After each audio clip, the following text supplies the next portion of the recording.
بسم اللہ الرحمن الرحیم، الصلاۃ والسلام علی رسول الکریم۔ اتوار 25 اگست صبح 9 بجے کا وقت۔ اس وقت پورا پاکستان عمومی طور پہ اور لاہور خصوصی طور پہ گمان یہی ہے کہ سو رہا ہے۔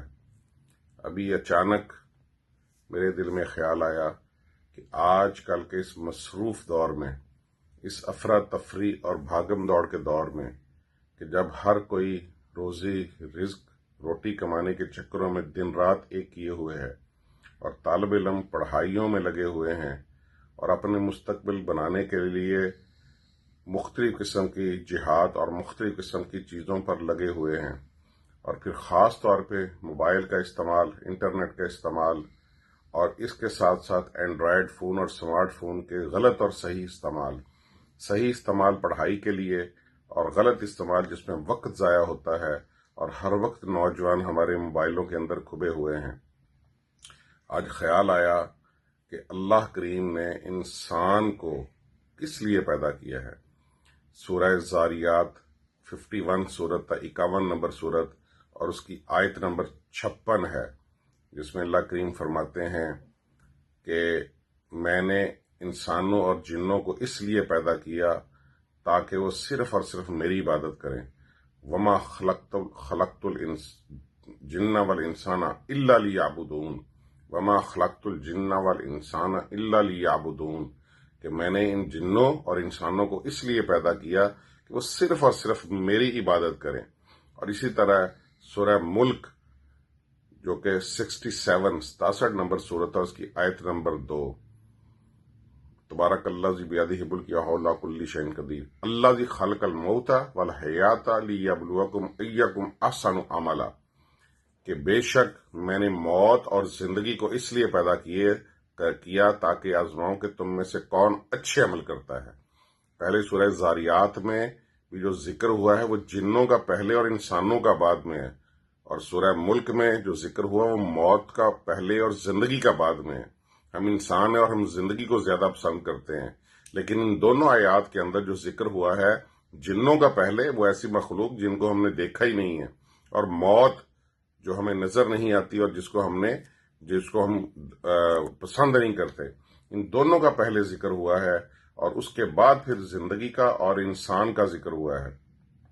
ہماری بدقسمتی یہ ہے کہ ہم اللہ کی ذات کا صحیح تعارف حاصل کر بھی نہیں سکے اور اللہ کی ذات کا صحیح تعارف کروا بھی نہیں سکے۔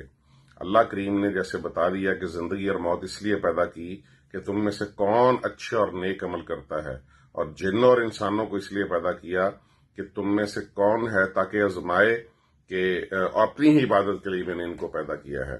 اب یہ تو ہے عام انسانوں کی ذمہ داری۔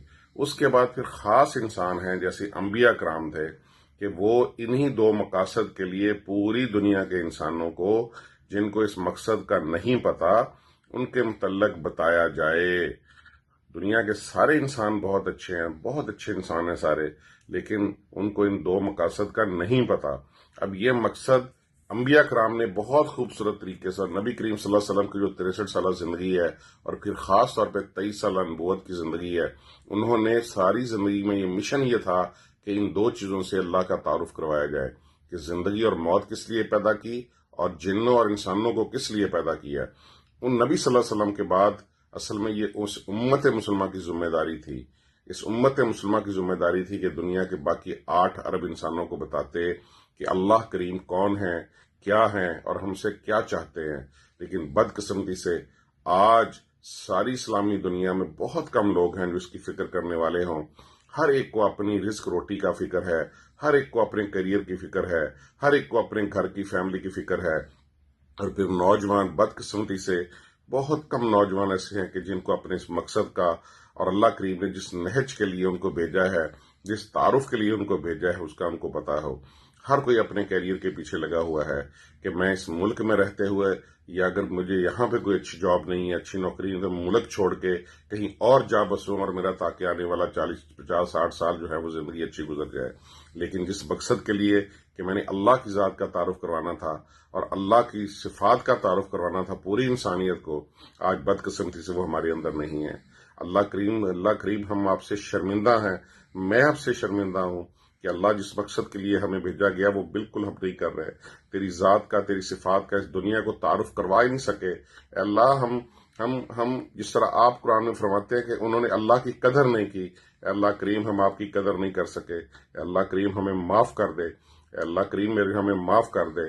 اور یہ میری بات اور یہ میری درخواست جن جن بھی دوستوں تک اور جن بھی میرے اسٹوڈنٹس تک اور طلبہ تک اور نوجوانوں تک پہنچے، خدا کے واسطے وہ اپنے اس مقصد کو پہنچانے کہ اللہ کریم نے آپ کو صرف اپنی عبادت کے لیے پیدا کیا ہے، اور اللہ نے موت اور زندگی صرف اس لیے پیدا کی ہے کون اچھے عمل کرتا ہے. اس خوبصورت بات کو آپ خود بھی اس پہ عمل کریں، غور کریں، اس پر اس کے مطابق زندگی گزاریں.